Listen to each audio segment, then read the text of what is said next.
Conversation that occurred. There was no altercation. There was nothing that would have set off a battle to be angry at these kids. They literally, he's about 6'3", 6'4", and they literally just asked him how tall he was because he is extremely tall.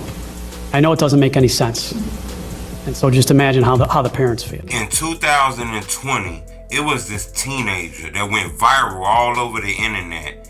He walked in a corner store and murdered two teenagers he didn't even know. 17-year-old Jayshawn Francis and 16-year-old Charles Riley were friends and students at Hyde Park High School.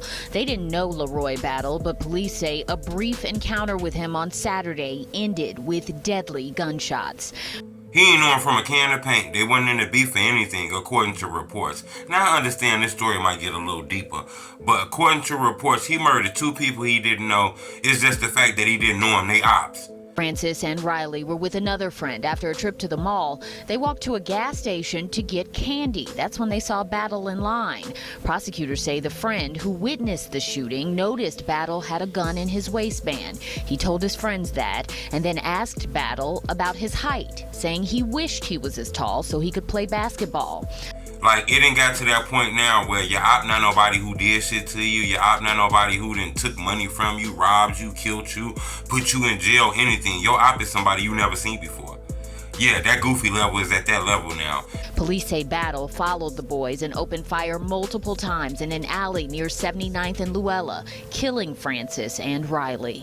In 2020, it was this shorty who they say he walked in the store, seen these two teens. These teens seen him. Now, I don't know if they knew he was on some bullshit or whatever, but they were school kids, you know. They end up seeing him. He was tall as hell. One of the kids asked him, "Man, you tall. How tall is you?" He instantly get on their ass. "Man, what the fuck you talking to, man? Woo out the bam, this, that. He not friendly. He extra tough. You know, I don't know what didn't happen, but he's extra tough. He followed them outside. You know, those two kids, they get to walking off. Shit, he ain't leave it at that. He pulled his blick out. Blah, blah, blah, blah, blah, blah, blah, blah, blah, blah, blah, blah, blah. Blick him down, kill him.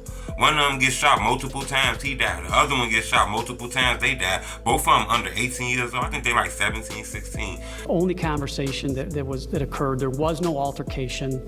There was nothing that would have set off a battle to be angry at these kids. They literally, he's about 6'3", 6'4", and they literally just asked him how tall he was because he is extremely tall. I know it doesn't make any sense, and so just imagine how the parents feel.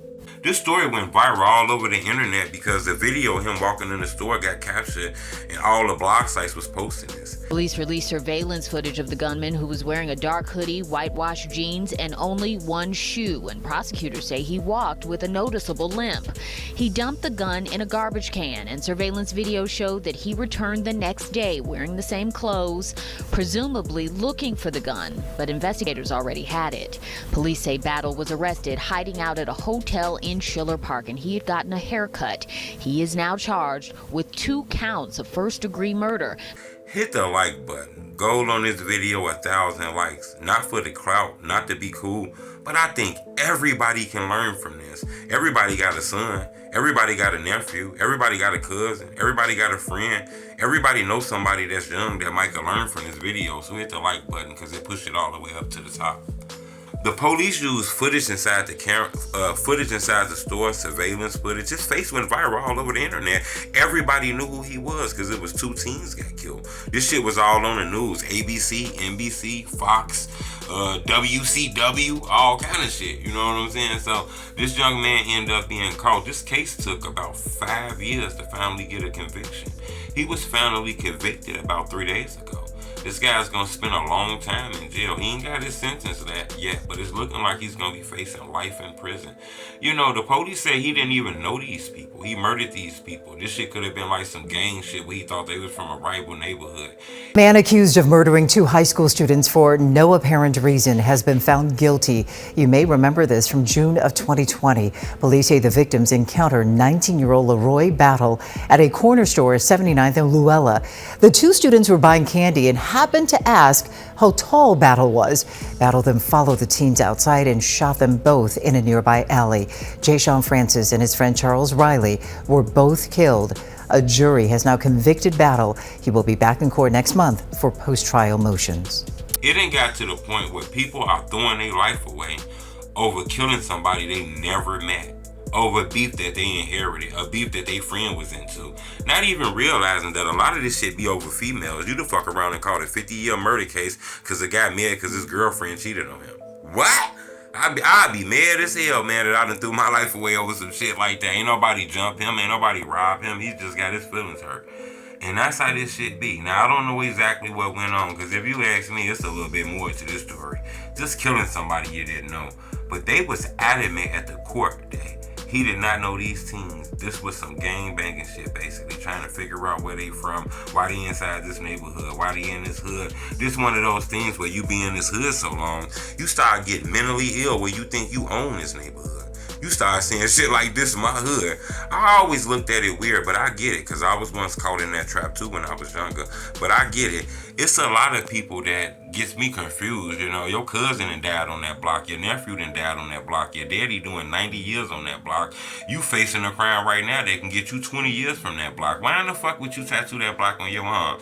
I wouldn't even want to be associated with that damn block anymore. But I get it. These neighborhoods, when you young, they kind of confuse your brain, make you make a lot of bad decisions. That's why those prisons is filled with a lot of young people and a lot of blacks, you know, because, you know, these neighborhoods have a way of tricking people when you young and your brain not developed. That's why I'm not so mean and don't understand what's going on with these young people a little bit. You know, you gotta understand, this shit is crazy now. This is after COVID.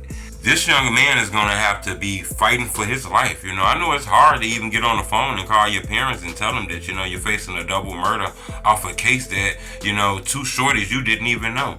The news reported this story. Now, what a lot of people don't know, if you're in the drill coach in Chicago, most of these people have names. You know, the news just report on what's going on in the world. That's the reason why the blog sites then kind of blew up and stuff, because they give you more of an in-depth look. Like that young man who's charged with that murder, he actually has a name. His street name is Mello. A lot of people know him from in the streets. You know, he's actually from a neighborhood called Sircon City. You know, that neighborhood is very, very ferocious. You know, that's one of the most dangerous street neighborhoods in Chicago, you know. So this young man, you know, just lost that case. Looks like he's going to be facing life in the penitentiary for this shit right here. He was young when it happened too, you know. They moms, those two young men, moms was adamant that they sons did not know this guy. Their sons just walked in the store, so happily went in the store, not realizing that the neighborhood has politics. It's shit going on. Every neighborhood in Chicago then took a loss. Everybody in Chicago that lost a brother, a cousin, a sister, a nephew. So seeing new people in your neighborhood, it just puts you on alert. Hey, who them niggas is? Hey, bro, hey, that's one of them niggas right there. That's not one of them niggas. But, you know, shit that go on, the hurt, the trauma got everybody on alert like that, you know. So this guy walked in the store, seen these guys, and started gangbanging with them, not knowing that they wasn't gangbangers, they were just students. Now remember, it could be more to this story, you know, because there's rumors that the young man was stumped out weeks before this happened, and he was on the lookout for people. There's rumors that these two young men might have been affiliated with another neighborhood. I don't know. I don't want to spread any rumors, but I do want to tell you the stories that's in the street, because this is kind of hard to fathom that a young man walked in the store and just killed two random people that he didn't know.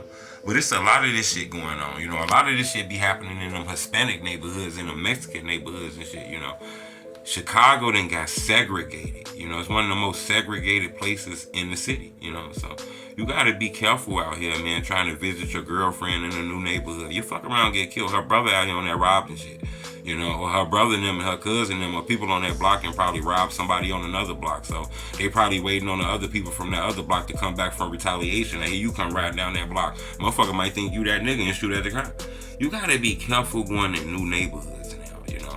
Because it's a lot of slimy shit going on. You'll fuck around and be living a positive life, doing everything you gotta do, and it's a motherfucker out here that'll slime you out. Subscribe to my YouTube channel.